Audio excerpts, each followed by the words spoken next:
അപ്പൊ ഇനി കഴിഞ്ഞ ഒരു 6-7 വർഷമായിട്ട് ജാനറ്റ് ഈ ഫിലിം ഇൻഡസ്ട്രിയിൽ തന്നെ നിൽക്കുന്നു. പല മേഖലകളില് എന്താ രീതിയിലും പ്രൊഡ്യൂസറായും ഡയറക്ടറായും ഒക്കെ ചെയ്തു.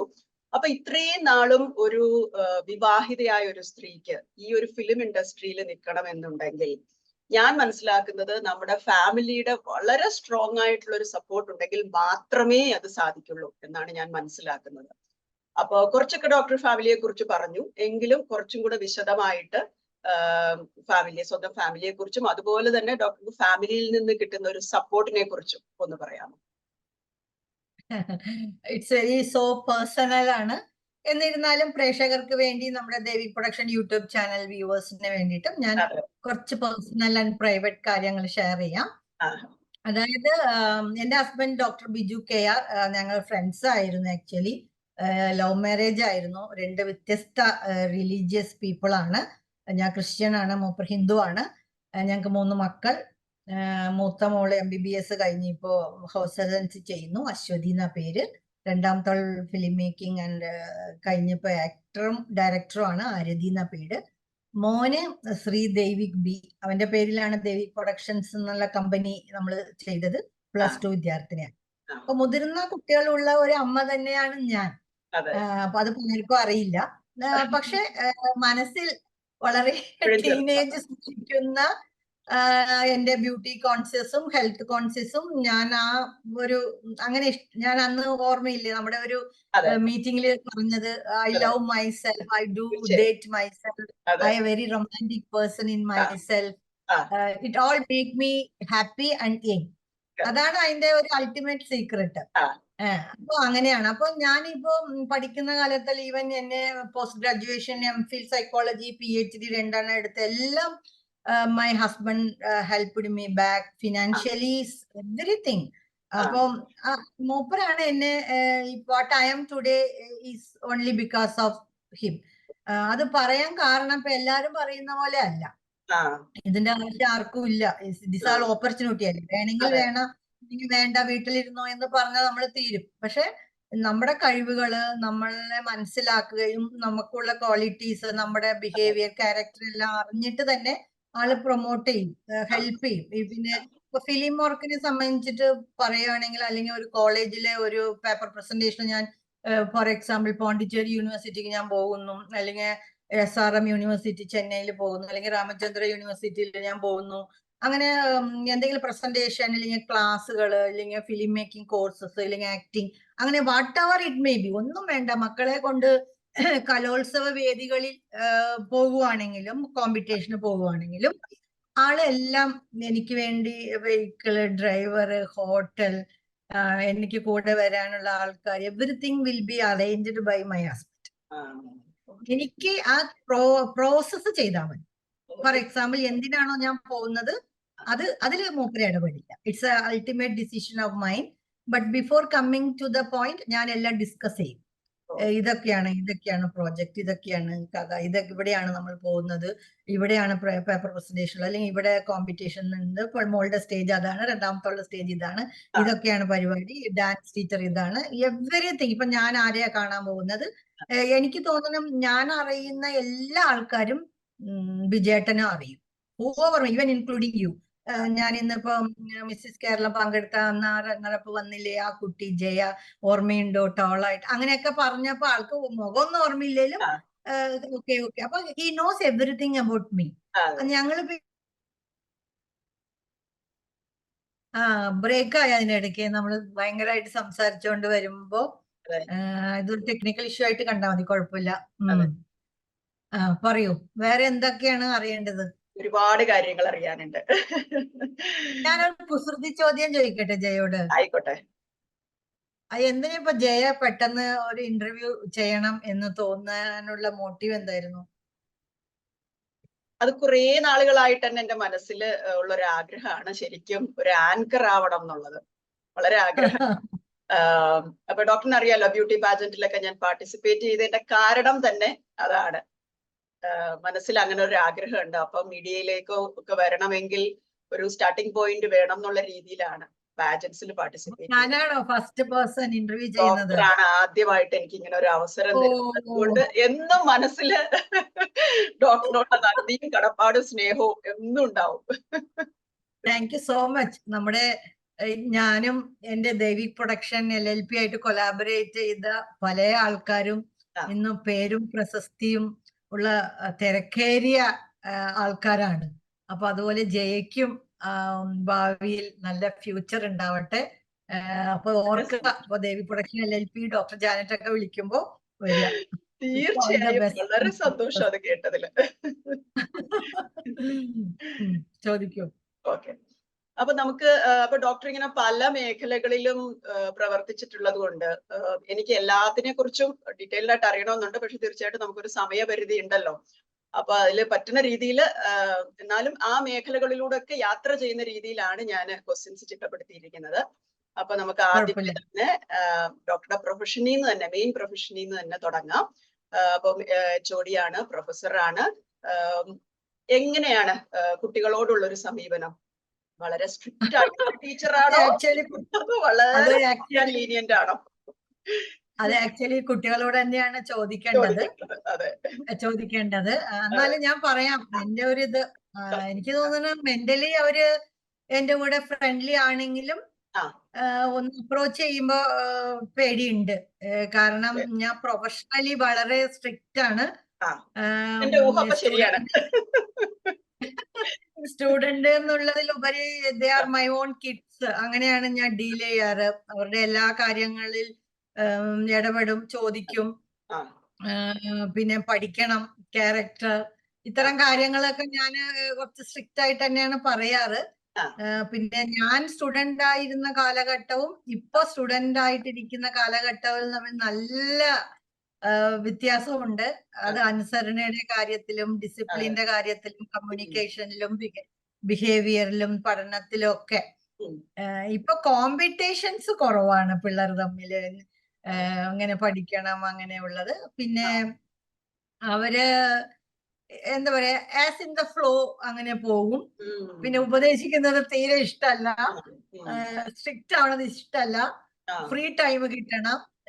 അങ്ങനെ ഇപ്പൊ നമ്മളെപ്പോഴും പ്രൊഫഷണൽ ഫാക്കൽറ്റീസ് ആവുമ്പോ university exam, class portions, curriculum, syllabus, examinations, പിന്നെ നമ്മുടെ മാനേജ്മെന്റിന്റെ റൂൾസ് ആൻഡ് റെഗുലേഷൻസ്.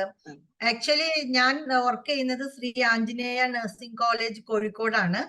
ഇത് coming under Malabar medical college hospital and research സെന്ററിന്റെ താഴെയാണ് വരുന്നത്. ഇവിടെ എനിക്ക് എന്റെ ചെയർമാൻ അനിൽകുമാർ വി സാറേയും സുധാ മേഡത്തിനെയും ഓർക്കാനുണ്ട്. അവര് chairman secretary of Anjaneya medical trust ആണ്. അവർ ഒരുപാട് എന്നെ സപ്പോർട്ട് ചെയ്യുന്നുണ്ട്. എന്റെ കോളേജ് വർക്കിലാണെങ്കിലും ഫിലിം വർക്കിലാണെങ്കിലും. അപ്പൊ അവരുടെ എല്ലാം സപ്പോർട്ടും, അതുപോലെ എന്റെ പ്രിൻസിപ്പൽ ഡോക്ടർ ജോർലി ജോർജ്, പിന്നെ എന്റെ ഫാക്കൽറ്റി ഫ്രണ്ട്സ്, എന്റെ അവിടുത്തെ നാട്ടുകാര്, പിന്നെ ഓട്ടോറിക്ഷ ചേട്ടന്മാര്, ടാക്സ്, എല്ലാരും എന്നെ ട്രാൻസ്പോർട്ട് അങ്ങോട്ടും ഇങ്ങോട്ടും, പിന്നെ അതുപോലെ പിള്ളേര്, സ്റ്റുഡൻസ്, എല്ലാരും ഡയറക്ട്ലി ഇൻഡയറക്ട്ലി എന്നെ ഒരുപാട് ഹെൽപ്പും സപ്പോർട്ടും ചെയ്യുന്നത് കൊണ്ടാണ് എനിക്ക് ഇതെല്ലാം മാനേജ് ചെയ്ത് സർവൈവലായി പോകാൻ സാധിക്കുന്നത്. അപ്പൊ നമ്മൾ ഇനി നേഴ്സിംഗ് മേഖലയിൽ നിന്ന് നേരെ ഫിലിം ഇൻഡസ്ട്രിയിലേക്ക് വരുമ്പോൾ അപ്പൊ പല റോളുകളാണ് ഡോക്ടർ ചെയ്തിരിക്കുന്നത്. അപ്പൊ നമുക്ക് ഓരോന്നായിട്ട് കുറച്ചും കൂടി വിശദമായിട്ടൊന്ന് അറിയാം. അപ്പൊ ആദ്യമേ തന്നെ പ്രൊഡ്യൂസർ എന്നുള്ള നിലയിൽ ചോദിക്കുകയാണെങ്കിൽ എത്രമാത്രം സ്ത്രീകൾക്ക് ഫിലിം മേക്കിങ്ങില് ഇന്നത്തെ കാലഘട്ടത്തിൽ ഇമ്പോർട്ടൻസ് കിട്ടുന്നുണ്ട്? അതുപോലെ തന്നെ ഒരു ഒരു ഫീമെയിൽ പ്രൊഡ്യൂസർ ആയിട്ട് ഡോക്ടർ ഈ മേഖലയിൽ വർക്ക് ചെയ്യുമ്പോൾ എന്തെങ്കിലും ഡിസ്ക്രിമിനേഷനോ അങ്ങനെ എന്തെങ്കിലും ഫേസ് ചെയ്യേണ്ടി വന്നിട്ടുണ്ടോ? അതേക്കുറിച്ചൊക്കെ ഒന്ന് പറയാം. അതേ വന്നിട്ടുള്ളൂ. 50-50. അതായത് ചില ആൾക്കാര് ഒരു ലേഡിയാണ്, സിനിമയാണ്. അപ്പൊ ഈ മൊത്തത്തിൽ ഈ ലേഡീസ് ഫിലിമില് വരുമ്പോ അവരുടെ ഒരു പെർസ്പെക്റ്റീവ്, ഒരു ആറ്റിറ്റ്യൂഡ്, ബിഹേവിയർ ഒരു ഡിഫറെന്റ് ആണ്. അപ്പൊ സാധാരണ നമ്മൾ വിചാരിക്കുന്ന പോലെ സെലിബ്രിറ്റി സ്റ്റാറ്റസ് എന്ന് പറയുന്ന ആ ഒരു ഡിഗ്നിഫൈഡ് സ്റ്റാറ്റസും പ്ലാറ്റ്ഫോമും കിട്ടുക ഒരുപാട് എസ്റ്റാബ്ലിഷ്ഡ് ആയ ശേഷമാണ്. ശരി. അതേസമയം ഒരു ഡെബ്യൂട്ട് ആയിട്ടൊരു പ്രൊഡ്യൂസർ ലേഡിയോ അല്ലെങ്കിൽ ഒരു ഡയറക്ടറോ ഒരു ആർട്ടിസ്റ്റോ വരുമ്പോ ആ. അത്ര ഈസി അല്ല അവര് നമ്മൾ അക്സെപ്റ്റ് ചെയ്യാനായിട്ട്. ഉം. അതായത് അത് ലേ വർക്കർ മുതൽ ടോപ്പ് ലെവൽ വർക്കർ വരെ ആറ്റിറ്റ്യൂഡ് സെയിം തന്നെയാണ്. ഓ. ഇവരെന്തിനാ ഞാൻ പറയാം, എന്നോട് ചോദിച്ച ക്വസ്റ്റ്യൻസ് പറയുമ്പോൾ തന്നെ നിങ്ങൾക്ക് ഏകദേശം മനസ്സിലാവും. എന്തിനാ ഡോക്ടർ ഈ ജോബിലേക്ക് വരുന്നത്? കോളേജിൽ അടിച്ചു പൊളിച്ചിരുന്നാ പോരെ? ഇതിന്റെ ആവശ്യമുണ്ടോ? ഇതൊക്കെ പൈസ മാനേജ്മെന്റിന്റെ പ്രശ്നമാണ്. സ്ത്രീകൾക്കൊന്നും അങ്ങനെ സസ്റ്റെയിൻ ചെയ്ത് ഇങ്ങനെ നിൽക്കാൻ പറ്റില്ല. പിന്നെ നമ്മൾ ഒരു 3-4 പ്രാവശ്യം പ്രൊഡ്യൂസറാന്ന് പറഞ്ഞ് വർക്ക് ചെയ്ത് അവർക്ക് റിമ്യൂണറേഷൻ കൊടുത്ത് പിന്നെയും അവരുടെ അടുത്തേക്ക് വർക്ക് ചെയ്യുമ്പോ നിങ്ങളാണോ പ്രൊഡ്യൂസർ എന്ന് പറഞ്ഞിട്ട് അവർക്കൊരു സാഡ് പാർട്ട് ഓഫ് തിങ്സ്. അതായത് അതൊരു സൗണ്ട് എഞ്ചിനീയർ ആവാം, ഇല്ലെങ്കിൽ വേറെ ഒരു യൂണിറ്റിലെ പേഴ്സൺ ആവാം. യൂണിറ്റിലെ പേഴ്സൺ എന്ന് പറയുന്നത് ക്യാമറ ഡിപ്പാർട്ട്മെന്റിന്റെ വർക്ക് ചെയ്യുന്ന ആൾക്കാരാവാം, ഇല്ലെങ്കിൽ ആർട്ടിസ്റ്റ് ആവാം. ഈവൻ ആർട്ടിസ്റ്റുകൾ വരെ അവരൊരു പുതിയ ആൾക്കാരാണെങ്കിൽ പോലും അവര് മറ്റുള്ളവരെ ഇല്ലെങ്കിൽ വേറൊരു പേഴ്സണെ ഈ ഫീൽഡിലേക്ക് വരുമ്പോ അക്സെപ്റ്റൻസ് വളരെ കുറവാണ്, വളരെ കുറവാണ്. അവർക്ക് അക്സെപ്റ്റ് ചെയ്യാൻ പറ്റില്ല. പിന്നെ പ്രൊഡ്യൂസർ എന്ന നിലയ്ക്ക് അവരുടെ കയ്യിൽ കുറെ പൈസ ഉണ്ടാവും. അപ്പൊ അതിന്റെ ഒരു ജാട തലക്കണം എന്നൊക്കെ പറയില്ലേ നമ്മള്, അതൊക്കെ ആണ് എന്ന് വിചാരിക്കുന്ന ഒരു കൂട്ടം ആൾക്കാരുണ്ട്. ഫ്രണ്ട്ഷിപ്പ് ആയിട്ടോ ഇല്ലെങ്കിൽ ഓപ്പർച്യൂണിറ്റി ആയിട്ടോ വന്ന് അത് മിസ്യൂസ് ചെയ്യാനായിട്ട് ആഗ്രഹിക്കുന്ന കുറച്ചു പേര് ഒരു നോർമൽ ഒരു സ്ത്രീയോട് സമീപിക്കുമ്പോ അവരുടെ മനസ്സിലുണ്ടാവുന്ന കുറെ കാര്യങ്ങള് അങ്ങനെ അപ്രോച്ച് ചെയ്യുന്നവരുണ്ട്. ചിലവര് വളരെ ടെക്നിക്കലി വളരെ ആദരവോടും റെസ്പെക്റ്റോടുകൂടി സപ്പോർട്ട് ചെയ്ത് നമ്മുടെ ഒപ്പം നമ്മുടെ എല്ലാ അപ്സ് ആൻഡ് ഡൗൺസിലും നമ്മുടെ ഫ്ലോപ്പിലും സക്സസിലും മിസ്റ്റേക്സിലും ഇഗ്നോറൻസ് മണ്ടത്തരത്തിൽ എല്ലാത്തിലും നമ്മുടെ കട്ടയ്ക്ക് കൂടെ നിൽക്കുന്ന നമ്മളെ ആസ് ഇറ്റ് ഈസ് അക്സെപ്റ്റ് ചെയ്യുന്ന ആൾക്കാരും ഉണ്ട്. ഇല്ല എന്ന് പറയുന്നില്ല, പക്ഷെ അത് വളരെ കുറവ്, 1 or 2 എന്നൊക്കെ നമുക്ക് പറയാൻ പറ്റില്ല. മറ്റതെല്ലാം ഒരു സെൽഫിഷ് മൈൻഡഡ് ആയിരിക്കും, അല്ലെങ്കിൽ ഒരു പുച്ഛം, അല്ലെങ്കിൽ പരിഹാസം, അല്ലെങ്കിൽ അങ്ങനെയാണ്. പിന്നെ അടുത്തത് ചോദിക്കാ, നമ്മള് കോളേജിലെ പ്രൊഫസർ ആണ്, നമ്മൾ പഠിപ്പുണ്ട് എന്ന് പറയുമ്പോ ഒരു സ്റ്റെപ്പ് ബാക്ക് വരും. കാരണം സാധാരണ സിനിമയിൽ വരുന്നവര് പഠിപ്പും വിദ്യാഭ്യാസവും ഒന്നും ഇല്ല. കുറെ സിനിമയുടെ ആഗ്രഹം കൊണ്ട് കുറെ പ്രൊഡ്യൂസേഴ്സ് കുറെ പൈസ ചാക്കിലാക്കി വരുന്നു, അല്ലെങ്കിൽ നടന്മാരെ എന്തു ചെയ്യാൻ തയ്യാറായിട്ട് വരുന്നു എന്നുള്ള പൊതുവേ ഉള്ള ആറ്റിറ്റ്യൂഡാണ് എല്ലാവർക്കും. അപ്പൊ അതുകൊണ്ട് ഈ പഠിത്തത്തിന്റെ കാര്യം പറയുമ്പോൾ അവര് ചോദിക്കും, ഇത്രയും പഠിച്ചിട്ട് പിന്നെ എന്തിനാ ഇങ്ങോട്ട് വരുന്നേന്ന് ചോദിക്കുന്ന ആൾക്കാരും ഉണ്ട്. അപ്പോ നമ്മൾ ആ പഠിപ്പിന്റെയും എക്സ്പീരിയൻസിന്റെയും നമ്മൾ വെൽ പ്ലാൻഡ് ആയിട്ട് നമ്മുടെ നമ്മളൊരു ഫോക്കസ് ചെയ്തിട്ട് ഒരു ഡെസ്റ്റിനേഷൻ പോയിന്റ് ആലോചിച്ചിട്ടാണല്ലോ നമ്മൾ വരുന്നത്. അപ്പൊ ഇതിൽ കൂടെ വരുന്ന പാസഞ്ചേഴ്സ് ഒക്കെ നമ്മുടെ ആരുമല്ല. അവര് വരും, അവരുടെ വർക്ക് കഴിയും, പോകും. സോ നമ്മുടെ എയിം ആൻഡ് അംബിഷൻ ഫോക്കസ് ചെയ്ത് നമ്മൾ പോകുന്നു. പിന്നെ നമ്മൾ വളരെ ട്രാൻസ്പെറന്റ് ആയിട്ട് ഇരിക്കുന്നു. അപ്പോ എന്താ പറയാ, അത് അതുകൊണ്ടാണ് മുന്നോട്ട് പോകുന്നത്. നോ പറയുന്ന സ്ഥലത്ത് നോ, യെസ് പറയുന്ന സ്ഥലത്ത് യെസ് നമുക്ക് പറയാൻ സാധിക്കും. പിന്നെ നമ്മുടെ പേഴ്സണൽ പ്രൈവറ്റ് സ്പേസും നമുക്ക് ഉണ്ടാവും. കാരണം എല്ലാം നമുക്ക് 100% തുറന്ന് എല്ലാവരോടും പറയാൻ പറ്റാറില്ല. അതേസമയം ആൾക്കാര് ഈ സോഷ്യൽ മീഡിയയിൽ കാണുന്നതായിരിക്കണം എന്നില്ല ലൈഫ്. പിന്നെ എന്ന് പറഞ്ഞ പോലെ ഈ പ്രൊഡ്യൂസർ ആയാലും റൈറ്റർ ആയാലും പിന്നെ ഈ ഒരു ആർട്ടിസ്റ്റ് ആയാലും ആൾക്കാരുടെ സമീപനത്തിൽ വലിയ മാറ്റങ്ങളൊന്നും ഇല്ല.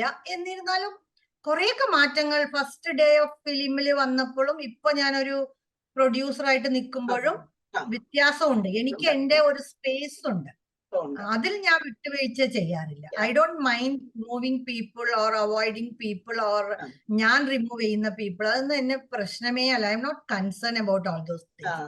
എനിക്ക് എന്റെ കാര്യം എന്റേതായ പ്രൊഫഷണലി ഉള്ള ഒരു ചേഞ്ച് ആവശ്യമാണല്ലോ.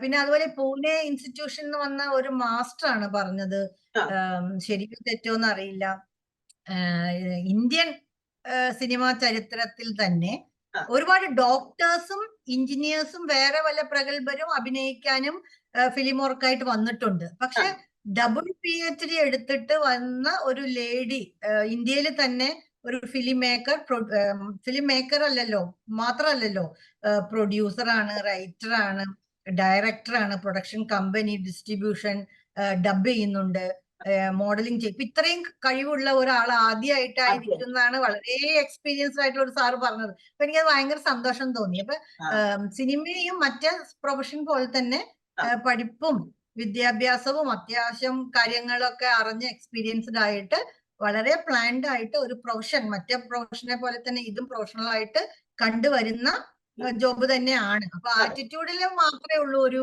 ചെറിയ ഒരു കൺഫ്യൂഷൻസ്. അല്ലാതെ as A producer I am very happy and proud myself. Okay.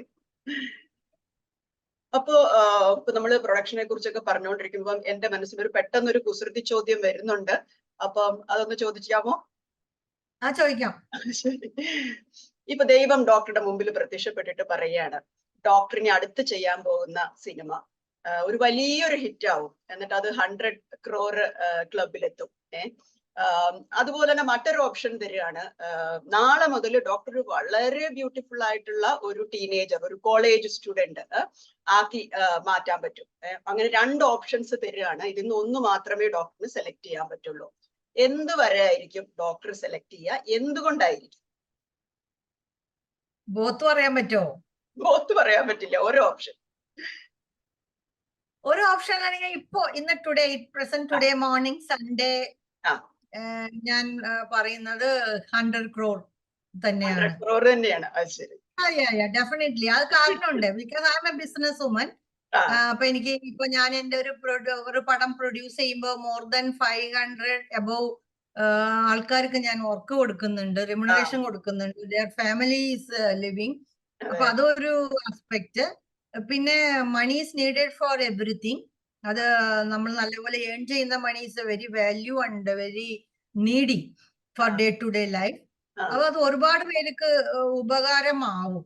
പിന്നെ അടുത്ത പ്രോജക്റ്റ് 100 crore അടിച്ചു കഴിഞ്ഞാല് അടുത്ത പടം നമ്മൾ ടപ്പേന്ന് അനൗൺസ് ചെയ്യുമല്ലോ. അപ്പൊ എന്റെ ക്രൂ മെമ്പേഴ്സ്, എന്റെ ഫാമിലി മെമ്പേഴ്സ്, എന്റെ കൂടെ നിൽക്കുന്നവർ, അവരെല്ലാരും എന്നെ പോലെ ഡെവലപ്ഡ് ആവും. അപ്പൊ അത് വെരി ഹാപ്പി. അതിനെക്കാട്ടിലും ലോകത്ത് സന്തോഷം വേറെ ഒന്നുമില്ല.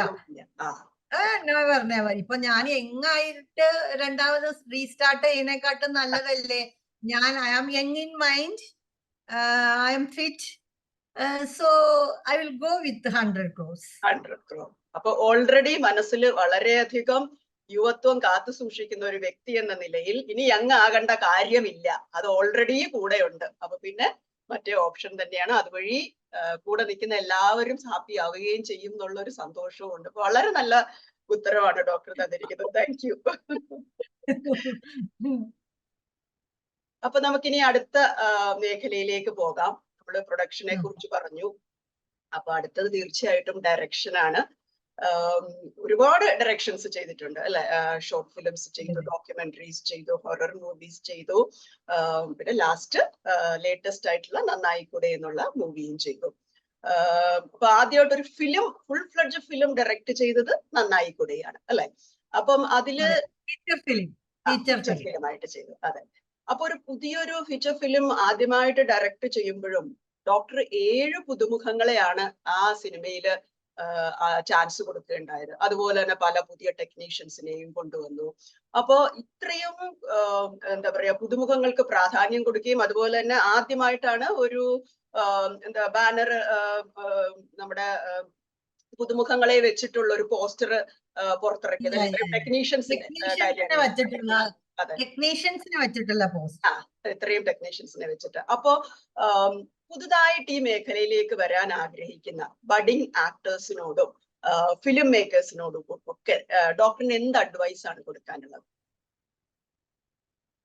അഡ്വൈസ് അല്ല, ഒരു ഷെയറിംഗ് ഫ്രം മൈ എക്സ്പീരിയൻസിനെ പറയാൻ പറ്റുള്ളൂ.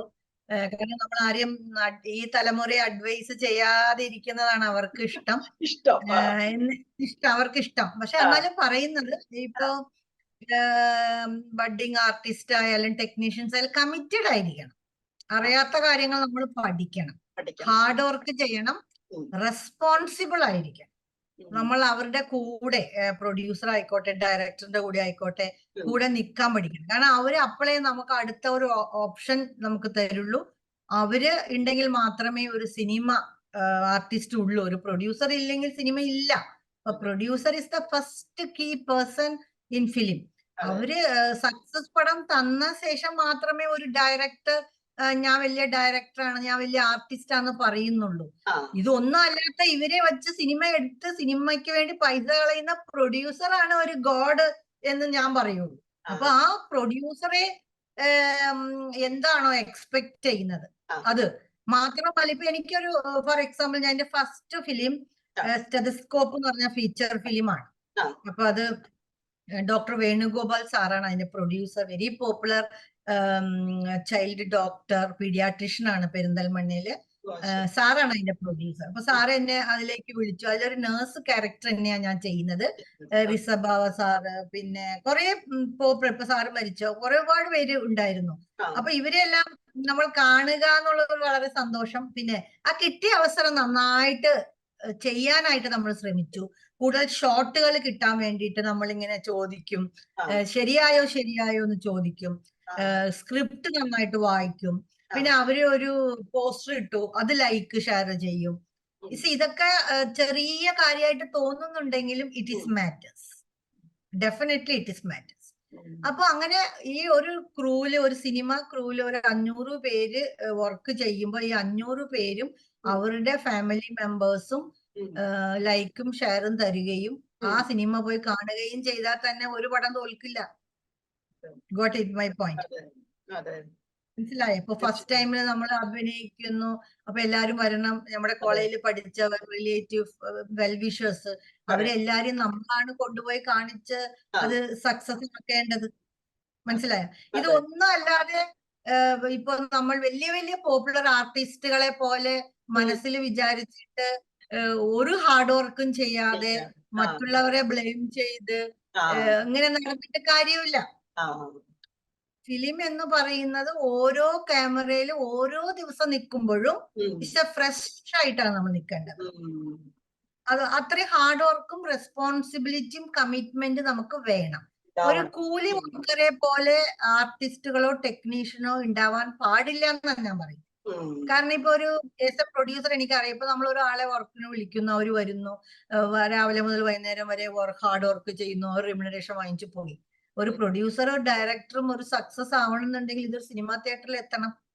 എന്നിട്ട് അതിൽ ജനങ്ങൾ വന്ന് കയറി കണ്ട് എന്നിട്ടാണ് നമുക്ക് പൈസ കിട്ടുന്നത്. നമ്മൾ ഒരു ഫോർ എക്സാമ്പിൾ ഒരു 1.5 കോടി ചെലവാക്കിയിട്ടുണ്ടെങ്കിൽ 1.5 കോടി കിട്ടിയില്ലെങ്കിലും നമുക്കൊരു 50 ലക്ഷം കിട്ടണമെങ്കിൽ പോലും ആൾക്കാർ കയറണം. അത് ഒരു പ്രൊഡക്ഷൻ കമ്പനിയുടെ ഒരു അനൗൺസ്മെന്റും പബ്ലിസിറ്റി മാർക്കറ്റും അത് അവർ ചെയ്യും naturally, normally. Other than that ഇവരെല്ലാം കൂടെ ചെയ്യണമെന്നാണ് പറയുന്നത്. അല്ലാതെ ഒരു കൂലി വർക്കായിട്ട് കണ്ട് അത് വന്നു പോയി അങ്ങനെ ഒരുപാട് നമ്മൾ വർക്ക് ചെയ്ത് day to day life smooth ആയിട്ട് പോകുമെങ്കിലും അവർക്കൊരു ഡെവലപ്മെന്റ് പേഴ്സണലി വരില്ല എന്നാണ് ഞാൻ പറയുന്നത്. അതേസമയം ഇവരോട് കഷ്ടപ്പാട് മനസ്സിലാക്കി ഓരോ ടെക്നീഷ്യനും, ഈവൻ ഒരു ലൈറ്റ് ബോയ് ആണ്, ഞാനാണ് ഈ പടത്തിലെ പ്രൊഡ്യൂസർ ആണെങ്കിൽ ഞാൻ എങ്ങനെയാണ് ഈ സിനിമയെ സമീപിക്കുക, എങ്ങനെയാണ് ഞാൻ അതിൽ റിസ്ക് എടുക്കുക, ചലഞ്ച്, അങ്ങനെ വിചാരിക്കുവാണെങ്കിൽ അത് വളരെ എന്താ പറയാ, നേരത്തെ ഞാൻ പറഞ്ഞല്ലോ, ഇപ്പൊ 100 കോടി ഒരു പ്രൊഡ്യൂസർക്ക് കിട്ടിയ 100 കോടിയും കൊണ്ട് പ്രൊഡ്യൂസർ വീട്ടിൽ പോവില്ല. വീട്ടുകാർക്കും നമുക്ക് സപ്പോർട്ട് ചെയ്ത ആൾക്കാർക്കും നമ്മൾ അത് കൊടുക്കും. അപ്പോ ആ ഒരു ആറ്റിറ്റ്യൂഡ് വേണം. അതായത് ബ്രീഫ്ലി പറയുകയാണെങ്കിൽ ഒരു കമ്മിറ്റ്മെന്റ്, ഒരു responsibility, hard work, learning tendency, മറ്റുള്ളവരെ ക്രിട്ടിസൈസ് ചെയ്യാതെ സ്വയം what my contribution to the particular film എന്നുള്ളത്. അപ്പൊ സ്റ്റെതസ്കോപ്പിന്റെ കാര്യം പറഞ്ഞ പോലെ തന്നെ ഞാൻ പിന്നെ ചെയ്തത് പ്രശ്നപരിഹാരശാല എന്ന് പറഞ്ഞ ഷബീരിയന സാറുടെ നിലമ്പൂർ ബേസിൽ, അതൊരു തമിഴത്തി ചേച്ചിയായിട്ടാണ് ചെയ്തത്. അത് അത്യാവശ്യം നല്ലൊരു വേഷം തന്നെയായിരുന്നു. അതുപോലെ മൂന്നാമത് ചെയ്തത് സമ്മത് മങ്കട സാറുടെ, ആനച്ചന്തത്തിന്റെ പ്രൊഡ്യൂസറാണ് സമ്മത് മങ്കട സാർ. നമ്മുടെ രമ്യ നമ്പീശനൊക്കെ ഇൻട്രൊഡ്യൂസ് ചെയ്തതാന്ന് തോന്നുന്നു സാറ്. അവരുടെ പടത്തില് കാറ്റുകടൽ അതിരുകൾ, കൈലാസാണ് അതിന്റെ ഹീറോ ആയിട്ട്, അനൂപ് മോഹനാണ് ചെയ്തത്. അവരുടെ മദറായിട്ട് ഉമ്മ ക്യാരക്ടറാണ് ഞാൻ ചെയ്തത്. അപ്പൊ ഇതിലെല്ലാം ചെറിയ ചെറിയ വേഷമാണെങ്കിൽ ഇന്നും ഞാൻ ആ ഒരു പ്രൊഡ്യൂസേഴ്സ്, ഡയറക്ടർ, ടെക്നീഷ്യൻസിനോട് വളരെ വിനയപൂർവ്വം റെസ്പെക്റ്റോടു കൂടിയും ദിവസം വിളിച്ച് സംസാരിച്ചില്ലേലും എപ്പോഴെങ്കിലും ഒരു ഹലോ ഹായ് പറയും. കാരണം ഗുരുത്വം എന്നൊരു സംഭവം സിനിമയിൽ മസ്റ്റാണ്. Luck will not come by power or money, it should be earned by giving respect, loving each other, by good communication, അല്ലെ? അപ്പൊ അത് ഞാൻ ചെയ്യാറ്. അത് പറയാൻ കാരണം അതൊന്നും ഇപ്പോഴത്തെ പിള്ളേർക്ക് ഇല്ല എന്ന് തന്നെ പറയാം. അപ്പൊ ഇതൊരു അഡ്വൈസ് എന്ന് പറയാൻ പറ്റില്ല, എന്റെ ഒരു പേഴ്സണൽ എക്സ്പീരിയൻസ് ആണ് ഞാൻ ഇത് പറയുന്നത്. അതാണ് പ്രശ്നം. തീർച്ചയായിട്ടും ഇത് കാണുന്നവർക്ക്, ഇനി ഈ മേഖലയിലേക്ക് വരുന്നവർക്ക് തീർച്ചയായിട്ടും ഇത് വളരെ സഹായകമാവും തന്നെയാണ് ഞാൻ വിചാരിക്കുന്നത്. ഡോക്ടർ ഇപ്പം ഷെയർ ചെയ്ത ടിപ്സ്. അപ്പൊ ഇതോട് സംബന്ധമായിട്ട് തന്നെ അപ്പൊ ഇപ്പൊ ഒരു പുതിയ ഫീച്ചർ ഫിലിം ഇത്രയും പുതുമുഖങ്ങളെ വെച്ച് ചെയ്തപ്പോ, ആദ്യമായിട്ട് ചെയ്തപ്പോ എന്തൊക്കെയാണ് ഡോക്ടറിന് ഇതിന്ന് പഠിക്കാൻ പറ്റിയതും, അതുപോലെ തന്നെ ഇതിലെ പോസിറ്റീവായിട്ട് എന്താണ് ഇതുകൊണ്ടുള്ള പ്രയോജനം? ഇങ്ങനെ ഒന്ന് തനിയെ ചെയ്തു, ഇത്രയും പുതുമുഖങ്ങളെ കൊണ്ടുവന്നു, അപ്പം അതിന്റെ പോസിറ്റീവ്സും നെഗറ്റീവ്സും ഒന്ന് പറയാൻ പറ്റും? അതുപോലെ തന്നെ ലെസൺസ് ലേൺഡും.